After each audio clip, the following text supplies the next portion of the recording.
Hi dear readers, welcome back to Storytime with Tilly. I hope you are all having a good day. So today we're going to continue reading our tree book.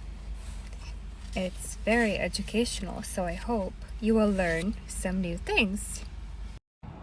Palm trees. Through the ages, the regal palm tree has been a blessing to humanity. Of the several kinds, the coconut palms are the most useful. Their oil, nuts, sugar, and leaves are used in thousands of ways. They are grown in southern Florida for decoration and for commercial use. In Southern California, there are orchards of date palms, which supply a large amount of the nutritious fruit. Palms differ from other trees in that they have no true cambium or heartwood. Their huge fan-shaped leaves are very heavy, some weighing as much as 20 pounds. Desert palms have extremely long roots, which push down into the sandy soil to find hidden moisture. Buds. In winter, when the leaves have fallen, it is easy to see the buds on the sides and at the tips of the youngest branches. They are formed the summer before, but now they are rusting. These buds contain very young flowers, leaves and flowers attached to the little stem. There is also a covering of scale leaves which protects the buds from drying out. During the warm spring days, the leaves and flowers began to grow and unfold as if by magic. Each kind of tree has its own bud style. Maples have 3 buds at the end of the twigs, a large one in the middle, and a small one on each side. So here we have a peach tree. Those are buds. It's an elm bud. And those are maple buds. Some trees have one kind of bud for their leaves and another for their flowers. Dogwoods have a thin, pointed, red leaf bud. The flower bud is gray, flat underneath, and rounded on top, and grows at the end of the twigs. The cottonwood's leaf buds are at the tips of the twigs, and the buds at the sides bear the flowers. The buds of the blue spruce are almost hidden by the needles. In spring, bunches of green needles push out of the tips of the branches. Elm flowers are stored in plump, button-like buds, while the leaves come from thin, pointed buds. So this one is blue spruce.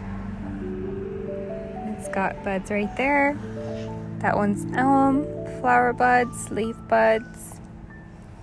That one is dogwood, flower bud, leaf bud. And this one is cottonwood, leaf bud, and flower bud. From pollen, more trees. Trees produce seeds from which new trees may grow. Part of the process of seed production is the transfer of pollen from the male part of the flower to the female part. The male part is called the stamen, and the female part is called the pistil. Pollen looks like tiny yellow grains. It is easily carried by the wind or by insects. Each flower produces thousands of pollen grains, and every kind of plant shapes its grains differently. Under the microscope, they look like baseballs, footballs, peanuts, or fruit. So there's a picture of different kinds of pollens. Pollen grains as seen under a microscope. Tulip tree, dogwood, and redbud. Let's look at an apple blossom to see the part played by pollen in seed production. The plump base at the flower is the pistil, which contains the ovary. 5 small pointed leaves called sepals grow around the pistil, and above them are 5 pink petals. So here it starts as a twig with a leaf bud, then flower buds come, and then apple blossoms. And this little graph shows the cross section of a flower. So there's a pistil. Has the ovary right there in the center. That's called stigma. A little higher up, there's a sepal, petals, stamen, anther, and filament. Stamens, which have fine thread-like stalks, grow around the pistil, and on the end of each is thick head. These heads are anthers and hold the pollen. The pollen is easily carried to the stigma, the tip of the pistil. Each pollen grain then sends down a long tube through the pistil to the ovary. Their special cells fertilize the eggs. Each fertilized egg and the tissues around it develops into a seed. The ovary develops into an apple, the fruit. So here the graph continues.